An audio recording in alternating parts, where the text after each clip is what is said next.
Светото писмо ни открива дека Бог го создаде човекот според својот образ, машко и женско ги создаде. И до неодамна беше општо прифатено дека човекот постои во два пола, маж и жена, со нивните различни и комплементарни улоги во половото размножување. А во последните 40 години, веројатно, ниту една друга промена не била толку збунувачка како изедначувањето на половите. Полот е сфера во која човекот денес се соочува со толку теории и ориентации, кои сведочат пред се за една голема духовна дезориентација. Знаеме дека машкиот или женскиот пол се определува уште при зачнувањето. Илузорно е да се проблематизираат фактичките разлики меѓу машкиот и женскиот пол. Па затоа може да тврдиме дека никој не е роден во погрешно тело, како и дека никој никому не може да му го додели полот отпосле. Пред 60-тите години зборот род, джендер, се користеше главно како граматички термин за одредување на именки од машки и женски род. Но, откако бил вклучен во феминистичката агенда, зборот род, джендер, бил поврзан со зборови како идентитет, улога и ориентација, и од него направиле нова антрополошка категорија.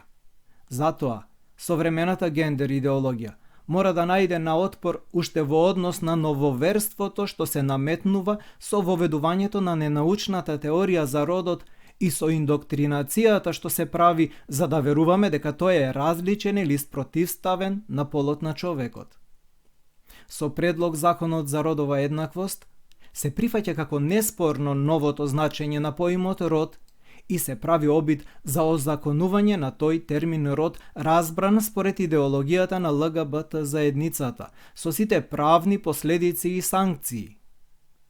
Така, во член 4 став 3 од спомнатиот предлог закон се вели: родов идентитет се однесува на внатрешното и индивидуално доживување на сопствениот род, што секое лице длабоко го чувствува за себе, што може, но и не мора да соодветствува на полот што му е определен при раѓање, како и личното доживување на сопственото тело и поинакво изразување на родот, вклучително име, облека, говор, манири и друго.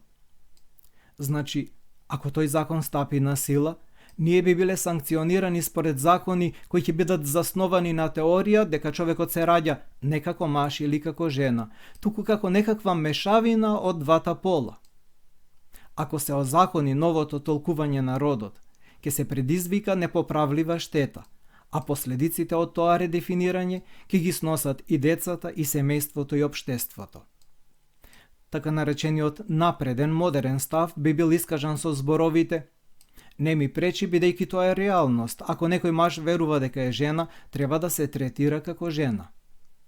Но, безрезервното апелирање на терминот права со поддршка за неограничено изразување на човековата половост го отвара патот за бизарни исходи кои би ги загрозувале правата, па и безбедноста на другите луѓе во државата. А сето тоа започна како реакција на наводна обесправеност на жените.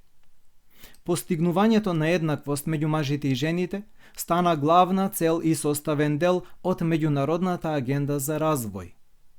Всушност, паролата еднаквост на половите има христијански корени, бидејќи христијанството го потврдува универзалното единство на човековата природа.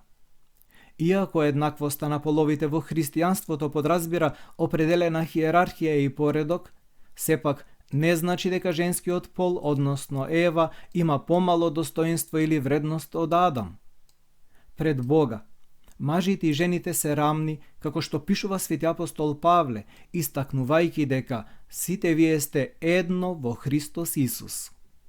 Христијанството ја ослободило жената и сегашната положба на жената може да се каже е плод на почитта што тргнала од христијанството. Освен Светото писмо, и древната мудрост знаеше дека се има своја суштина, есенција, вродена природа која е определена од целисходноста. Например, природата на дабовиот желат е да стане дабово дрво, во природата на јајцето од птица е од него да се испили птица. Слично, луѓето имаат природа која, ако биде соодветно проследена со живот кој е според човековата природа, ќе се развива и ќе напредува, ќе остварува добар живот и добри дела за себе и за другите. Ова тврдење преовладуваше илјадници години, додека еден филозоф не прогласи дека екзистенцијата и претходи на есенцијата. Според тоа мислење, есенцијата, тоест природата на човештвото, не е вродена и утврдена. Таа е појавна и изменлива, обликувана од искуствата на нашиот живот. А бидејќи секој од нас го доживува животот поинаку, нашите природи се толку разновидни колку и нашата ДНК.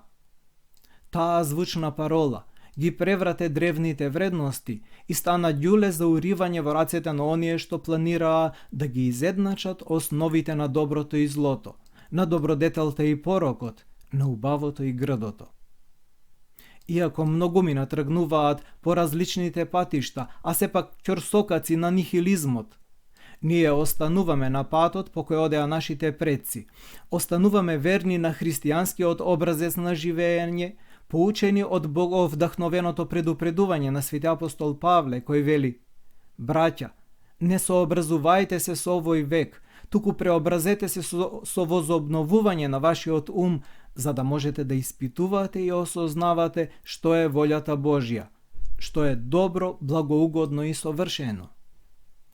Затоа, на мирниот протест пред соборниот храм Свети Климент Охридски во Скопје на 29 јуни во 18 часот ќе се собереме, не против нечии права некој да се чувствува како што се чувствува, туку против легализирањето на некои проблематични душевни состојби како законски референци кои не водат сметка за она што е очигледно во очите на другите 99%.